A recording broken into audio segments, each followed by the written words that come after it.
하나님께 회개했지만 구원 이후에 다시 죄로 빠져드는 이스라엘의 습관성 회개는 하나님의 침묵을 불러왔습니다. 결국 이스라엘은 암몬의 위협 앞에서 하나님을 기다리지 않고 그들의 통치자를 찾죠.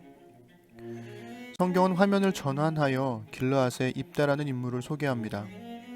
입다는 강인한 용사였으나 창녀의 아들이었고 배다른 형제들에 의해 고향에서 쫓겨나 홀로 자기 세력을 키우며 살아낸 사람입니다. 말 그대로 자수성가한 사람인 거죠. 1절에서 3절까지의 소개로만 보면 입다는 착한 사람이었던 것 같습니다. 강인한 용사였음에도 그가 형제들의 차별을 받았을 때 그들과 싸우지 않고 순순히 물러나기 때문이지요. 자기 세력을 등에 업고 배다른 형제 70명을 죽인 아비멜렉과는 사뭇 다른 모습입니다. 그리고 다시 현재 암몬의 위협에 대항해 싸울 통치자를 찾던 길르앗의 장로들은 자신들이 쫓아낸 입다를 다시 찾아왔습니다.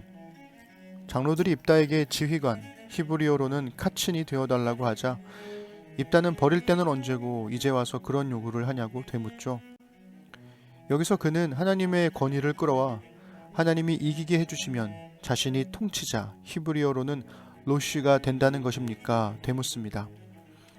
히브리어 카친, 즉 지휘관은 군사적 지휘관을 뜻할 뿐이지만 로쉬, 즉 통치자는 최고 책임자나 지도자를 뜻하는 말입니다.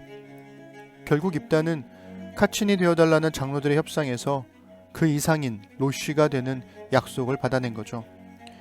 입다는 협상을 통해서 군사적, 정치적, 신앙적 권위를 다 얻어낸 셈입니다. 입다가 하나님의 권위를 가져온 건 그의 믿음 때문이었을까요? 아니면 자신의 욕심을 이루기 위해서였을까요? 오늘은 사사기 11장 1절부터 28절까지를 읽어드리겠습니다. 길르앗 사람 입다는 강인한 용사였다. 그는 창녀의 아들이었고 아버지는 길르앗이었다. 한편 길르앗의 본처가 그의 다른 아들들을 낳았는데 그 아들들이 자라서 입다를 쫓아내며 그에게 말했다. 너는 다른 여자의 아들이니 우리 집안의 유산을 하나도 받지 못할 것이다. 그래서 입다는 형제들을 피해 도비라고 하는 땅에 가서 살았는데 건달들이 그에게부터 함께 어울러 다녔다. 얼마 후에 암몬 사람이 이스라엘에 싸움을 걸어왔다. 그들이 전쟁을 일으키자 길르앗 장로들은 입다를 데려오기 위해 돕 땅으로 갔다. 그들이 입다에게 말했다. 와서 우리의 지휘관이 되어주시오. 그러면 우리가 암몬 사람을 칠 수 있을 것이오. 그러자 입다가 길르앗의 장로들에게 말했다. 하지만 당신들은 나를 미워하지 않습니까? 당신들은 나를 집안에서 쫓아냈습니다. 그런데 어찌 이제 와서 나를 찾아온 것입니까? 당신들이 공경에 빠져서 그런 게 아닙니까? 그렇지 않습니까? 길르앗의 장로들이 대답했다. 그렇소. 당신과 함께 가서 암몬 사람과 싸우려고 우리가 여기 왔소. 당신이 우리 모두 길르앗 모든 사람의 통치자가 될 것이오. 입다가 길르앗의 장로들에게 말했다. 그러니까 당신들이 나를 고향으로 데리고 가서 암몬 사람과 싸울 때에 하나님께서 그들을 내 손에 넘겨주시면 내가 당신들의 통치자가 된다는 말입니까? 그들이 말했다. 하나님께서 우리 사이의 증인이시오. 무엇이든 당신이 말하는 대로 우리가 행하겠소. 입다는 길르앗의 장로들과 함께 갔다. 백성은 그를 그들의 통치자와 지휘관으로 삼았다. 입다는 자신이 한 말을 미스바에서 하나님 앞에 아뢰었다. 그 후에 입다가 암몬 사람의 왕에게 전령을 보내 메시지를 전했다. 내 땅에 들어와 시비를 거니 이 무슨 짓입니까? 암몬 사람의 왕이 입다의 전령에게 말했다. 이스라엘이 이집트에서 올라올 때 아르논 강에서부터 멀리 야복강과 요단강에 이르는 내 땅을 빼앗았기 때문이요. 순순히 내 땅을 내놓으시오. 그러면 돌아가겠소. 입다가 암몬 사람의 왕에게 다시 전령을 보내 메시지를 전했다. 입다의 말입니다. 이스라엘은 모압 땅과 암몬 땅을 빼앗지 않았습니다. 이집트에서 올라올 때 이스라엘은 사막을 가로질러 홍해까지 갔고 가데스에 이르렀습니다. 거기서 에돔 왕에게 전령을 보내 부디 우리를 당신의 땅으로 지나가게 해주십시오 하고 말했지만 에돔 왕은 그 요청을 들어주지 않았습니다. 이스라엘은 모압 왕에게도 승낙을 구했으나 그도 지나가게 해주지 않았습니다. 이스라엘은 가데스에서 발이 묶였습니다.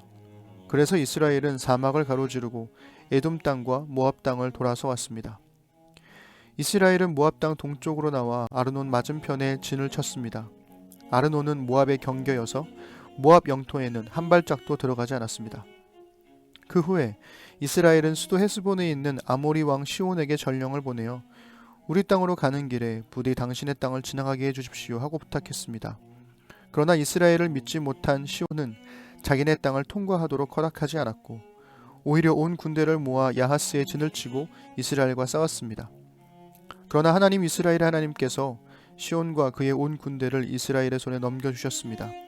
이스라엘은 그들을 물리치고 아르논에서부터 야복강까지 그리고 사막에서 요단강까지 아모리의 모든 땅을 차지했습니다. 하나님 이스라엘의 하나님께서 이스라엘을 위해 아모리 사람을 몰아내셨습니다. 그런데 당신이 누구이기에 그것을 빼앗으려고 합니까? 어째서 당신의 신 그모스가 주는 것으로 만족하지 못합니까? 당신이 그것으로 만족한다면 우리도 우리 하나님께서 주시는 것으로 만족할 것입니다. 당신이 모압 왕 십볼의 아들 발락보다 잘 될 것 같습니까? 이스라엘에 대항하던 그에게 과연 성과가 있었습니까? 그가 감히 전쟁을 벌였습니까?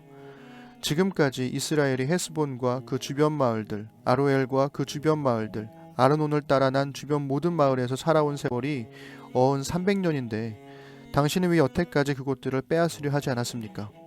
내가 당신한테 잘못한 것이 없는데도 당신이 나한테 이렇게 싸움을 거는 것은 악한 일입니다.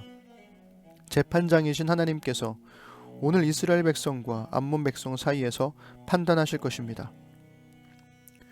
그러나 암몬 사람의 왕은 입다가 전한 말을 들으려 하지 않았다.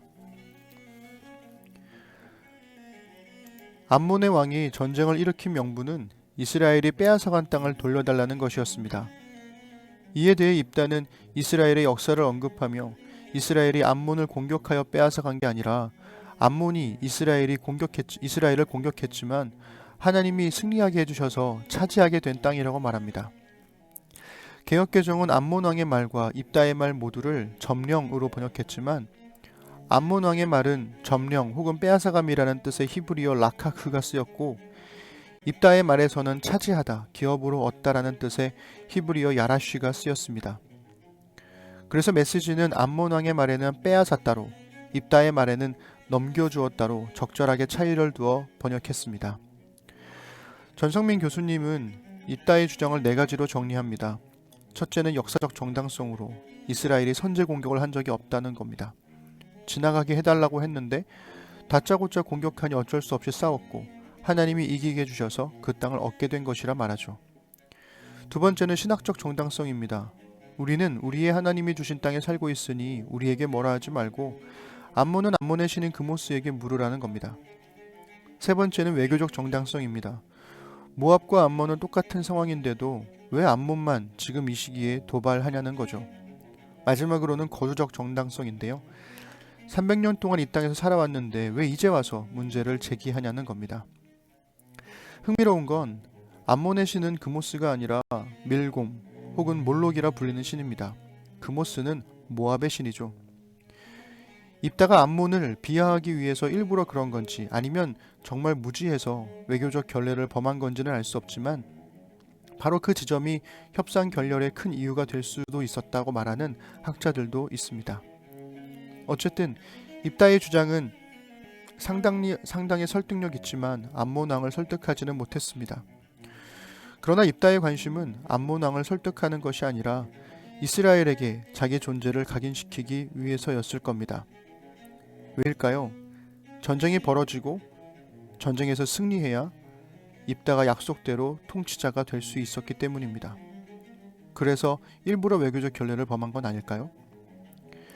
그는 재판장이신 하나님께서, 즉 사사이신 하나님께서 판단하실 거라고 말하며 자신의 말에 하나님의 권위를 더 씌우죠. 게다가 이방신을 인정하는 입다의 말은 이스라엘의 하나님에 대한 그의 믿음이 온전하지 못했음을 보여줍니다. 결국 입다는 입신양명이라는 자기 욕망을 위해 신앙적으로 옳은 말을 사용한 셈입니다. 우리는 하나님의 침묵 속에서 온전한 믿음을 갖지 못한 사람이 통치자가 되는 시대를 보고 있습니다.